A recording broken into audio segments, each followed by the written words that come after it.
Welcome back. I'm standing here with our technical strategist, digitalization and IIoT, Andreas Wick. This time we will get more practical, and Andreas will show you from scratch to a dashboard in 15 minutes. Welcome back. Thank you, Steffen. Yeah, welcome back as well also from me. As Steffen mentioned, we are now going to get a little bit more practical. I'm trying to make in 15 minutes a dashboard from scratch. So that's actually the topic right now. And I also want to dive into what the setup is looking like.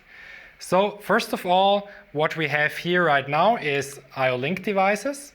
And in this case, we have a ultrasonic sensor, a distance measuring sensor here. Next, what we have is a IO-Link master. This is also here an IO-Link master. This IO-Link master is connected to my computer. And next we have an edge gateway. In this case, maybe you already got it that in my presentations you hear a lot about Raspberry Pi. We have one here as well.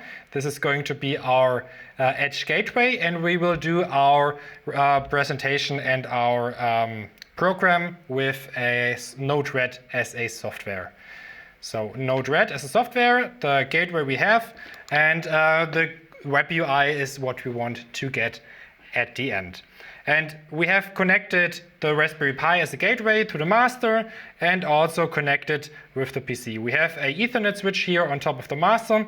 So this is like a little network where we have our IT connected with the gateway, connected with our field devices. Yeah, and I want to dive directly into the program review.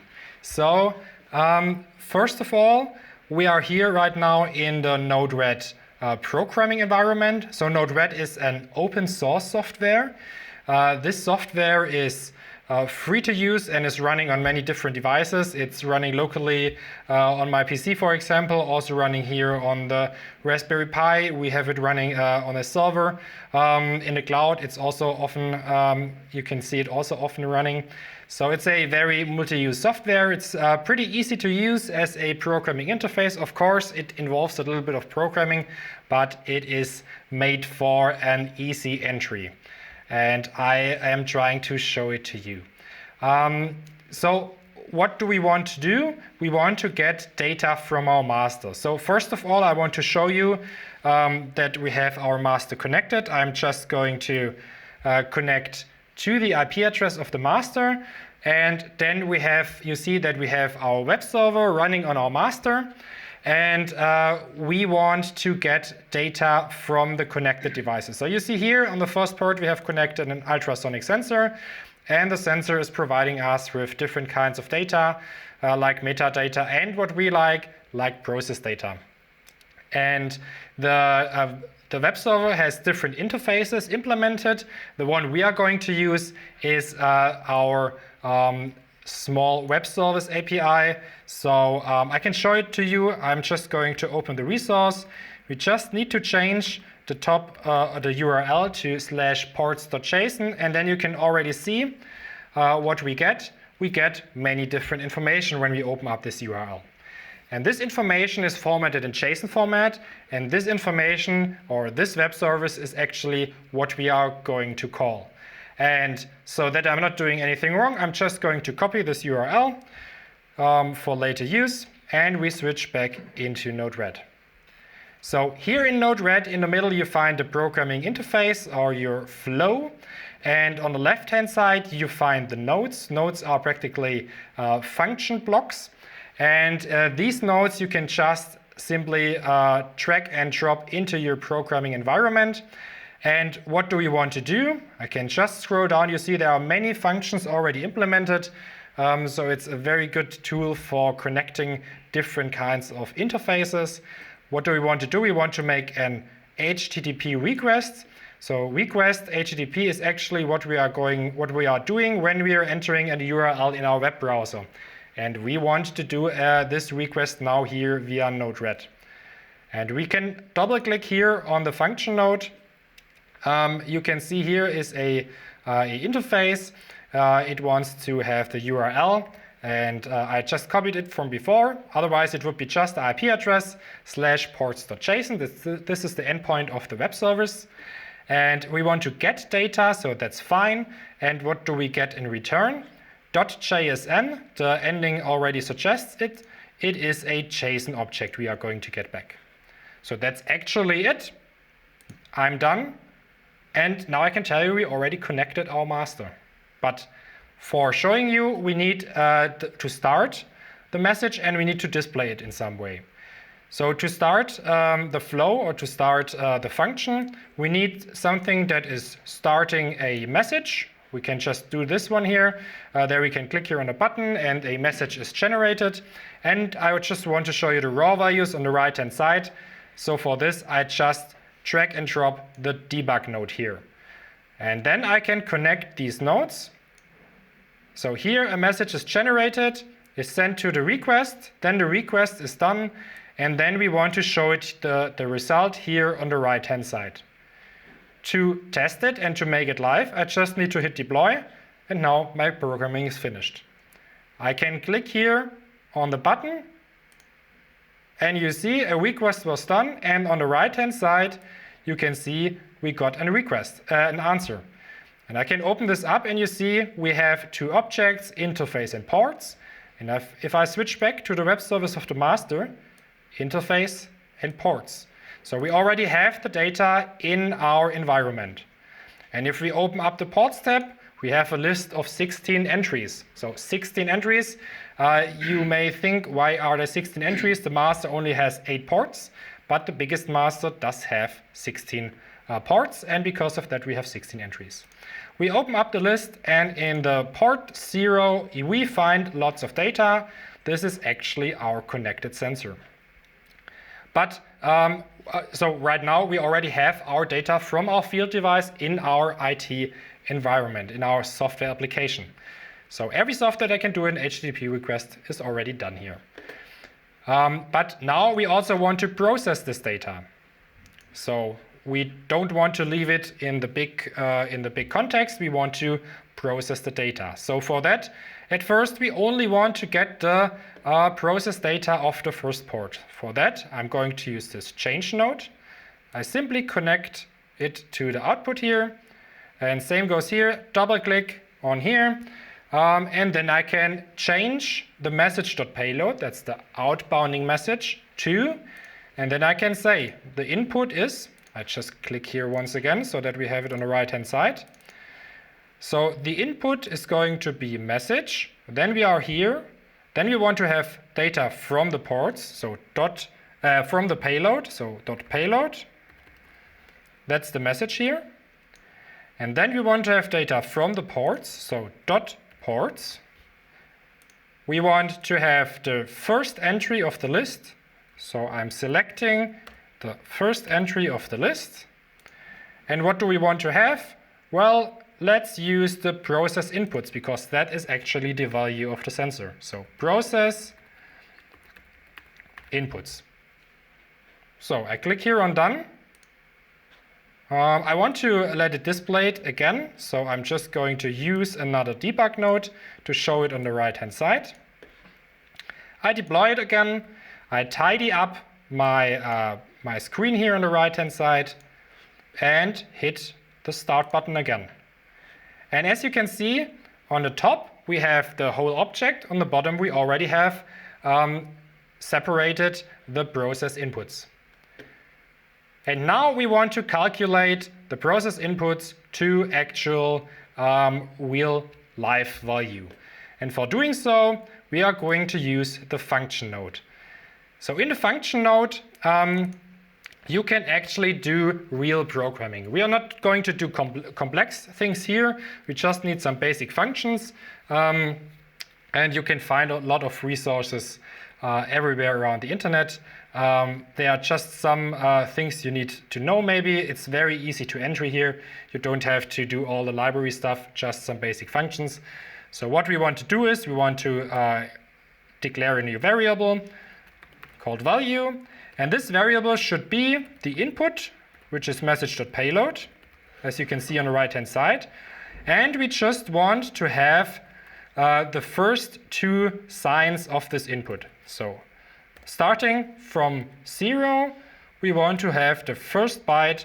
So we want to have 2 signs, and that's actually it. So now we have separated the first 2 numbers here. And because the numbers here are in hex value, we need to calculate them in an integer value, in a decimal value. So we are going to use the parseInt function.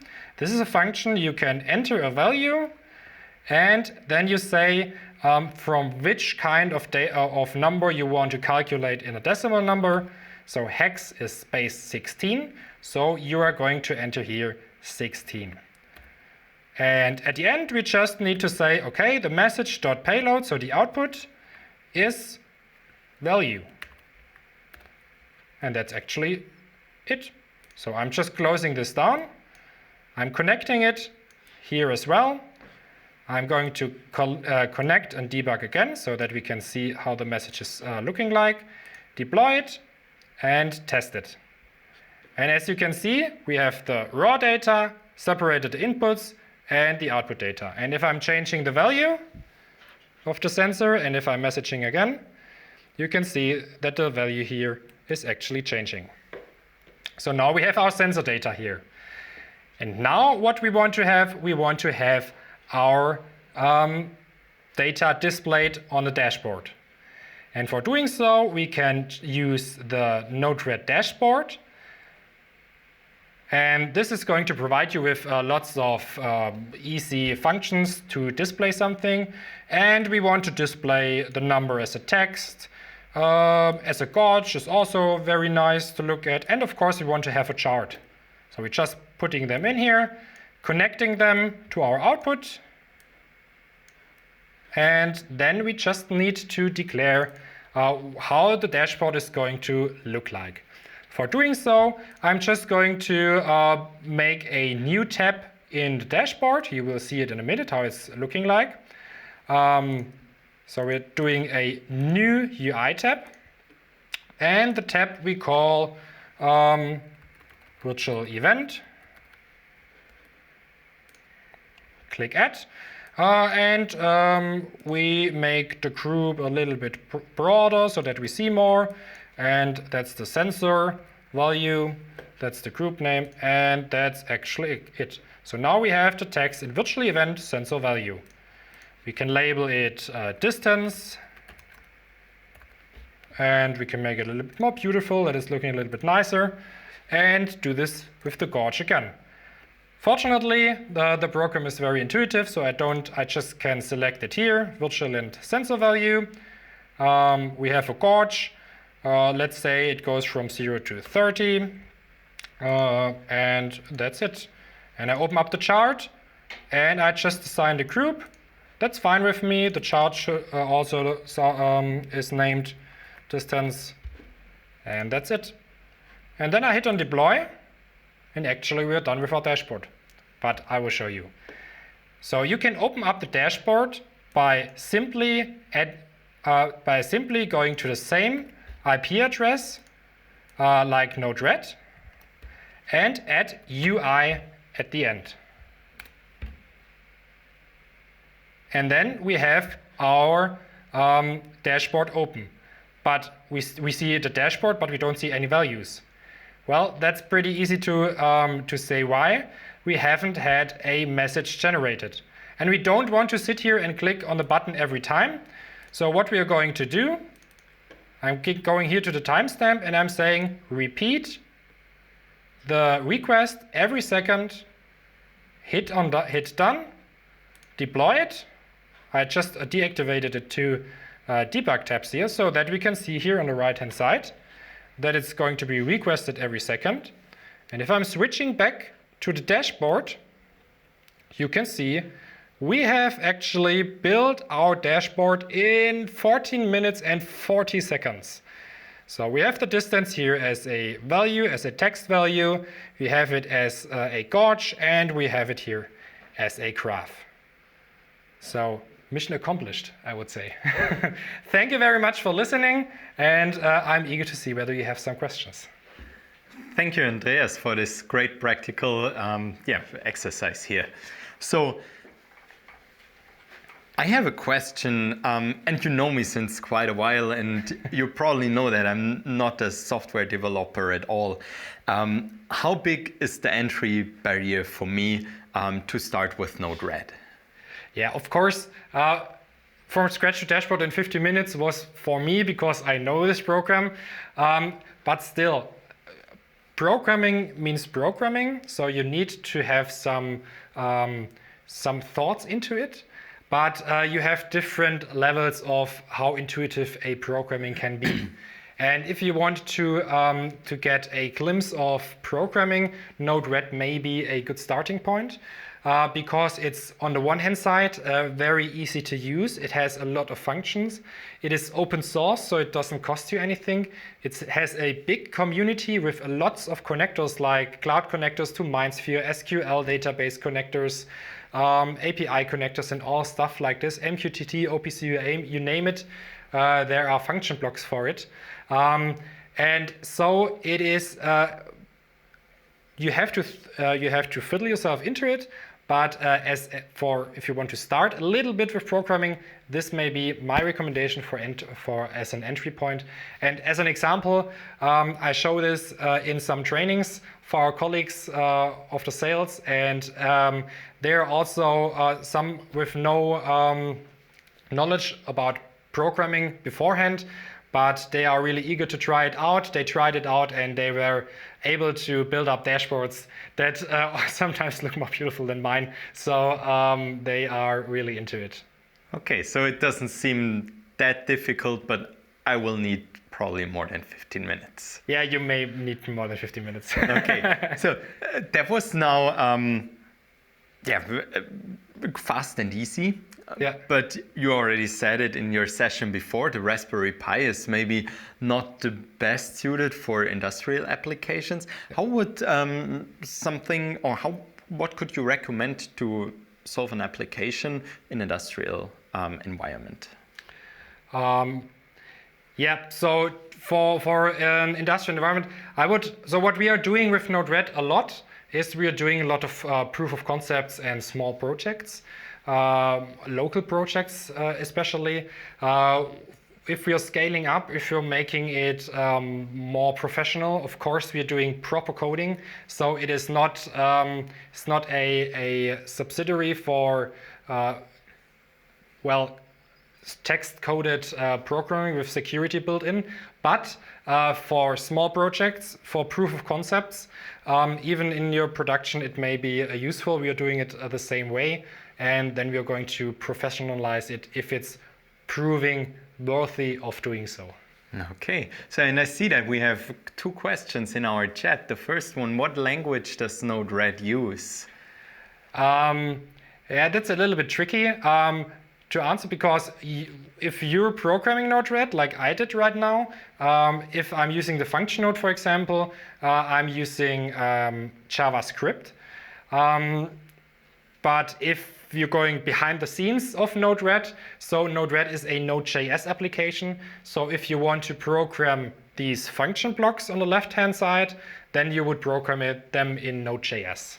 But for me as a user, I'm most likely going to use the function blocks and JavaScript as a programming language. Okay, and the second question is, do you have resources as demo or examples with bulk of devices developed with Node-RED? We have examples or example applications we made with our devices, with our setups. Most likely I will check that I can find them. I will be in the chat afterwards. So whoever asked this question, I'm going to contact you in the chat, or I will be in the public chat, and there I have more information on this topic. So that I can find the right resource for you to play with. Okay, so thank you, Andreas, for this great insights, and thank you for answering all these questions. Welcome. And thank you all for listening. We will have a short break and we will be right back. Thank you.